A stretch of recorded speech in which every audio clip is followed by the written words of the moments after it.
È il dottor Pietro Amorelli, neopresidente dell'ATI Federfarma di Agrigento e provincia, che succede al dottor Claudio Miceli. Il nuovo consiglio è ben assortito e guiderà il sindacato per i prossimi anni, che gestirà il lavoro nella continuità e nel solco tracciato dai predecessori. Il tema delle farmacie sarà alla sua attenzione con una maggiore presenza nel territorio. Per me è un grande onore rappresentare i titolari di farmacia della provincia di Agrigento. Ormai è da tanti anni che collaboro prima col presidente Mazza, poi col presidente Claudio Miceli, che collaboro con Federfarma. Adesso i miei colleghi hanno ritenuto di caricarmi di questo onere e devo dire anche di questo onore. Spero di farlo al meglio delle mie possibilità, con l'aiuto del Consiglio e con l'aiuto anche di tutti i miei colleghi che cerco di rappresentare nel migliore dei modi. Parliamo del nuovo consiglio di Federfarma. Sì. È composto da? Allora, il nuovo consiglio è, devo dire, un consiglio ben assortito. Ben assortito. Il vicepresidente è Claudio Miceli, che è già stato per tanti anni e si è distinto per la sua azione, è il nuovo vicepresidente.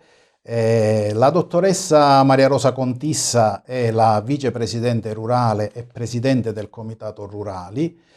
Poi abbiamo il dottor Pierluigi Maratta, che è stato nominato segretario, il dottor Alfonso Licata, tesoriere, il dottor Rosario Arcuri, la dottoressa Mirella Fragapane, la dottoressa Maria Guarino, il dottor Alfonso Tedesco e la dottoressa Silvia Nocera. Poi la dottoressa Elisabetta Troia, che è un'altra rappresentante delle farmacie rurali. Come pensa di gestire il suo mandato, di gestire la presidenza di Federfarma? Bene, io vorrei gestire questa presidenza nella continuità delle gestioni che mi hanno preceduto e con cui ho collaborato, ma anche nella novità magari di cercare di far parlare un po' più di noi, delle farmacie presenti su tutto il territorio in maniera capillare, anche nei più piccoli paesi. Quindi vorrei da parte nostra una maggiore presenza sul territorio. Tra le problematiche quella del vaccino. Le farmacie sono stati presenti durante il lockdown vicino ai tanti che hanno avuto bisogno durante il Covid-19.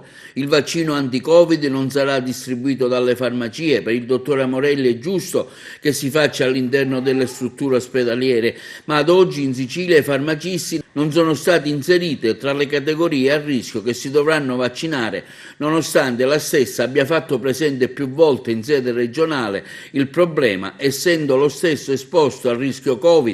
Per Amorelli è indispensabile che vengano vaccinati. Intanto che le farmacie sono state molto presenti, vicine alla popolazione durante il lockdown, durante tutta questa fase molto critica e particolare che abbiamo e stiamo attraversando. Io devo ricordare anche con un po' di commozione, devo dire, i nostri paesi con tutte le attività chiuse, ma con quella Croce Verde sempre accesa. Quindi siamo stati sicuramente un punto di riferimento per la popolazione, un punto di riferimento per chi aveva bisogno, per qualsiasi motivo, anche al di là dei motivi di salute.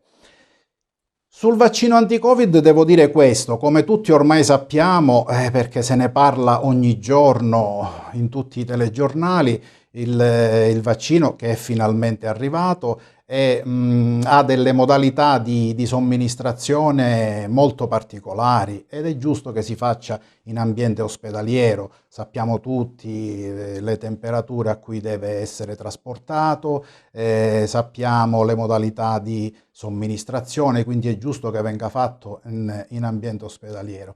Quello che devo dire purtroppo che ad oggi in Sicilia i farmacisti non sono stati inseriti nella categoria degli operatori sanitari da vaccinare, con nostra grande sorpresa, la nostra organizzazione, la Federfarma, che riunisce tutte le farmacie del territorio, ha fatto presente diverse volte in sede regionale questa anomalia. Stiamo aspettando delle risposte e spero che arrivino nel più breve tempo possibile, perché comunque il farmacista è sicuramente esposto al rischio, come anche le altre categorie di operatori sanitari, ed è anche per certi versi, in certi paesi, pensiamo paesi in cui c'è una sede unica di farmacia, è anche indispensabile, non dico necessario, addirittura è indispensabile. Quindi spero che le istituzioni ci inseriscano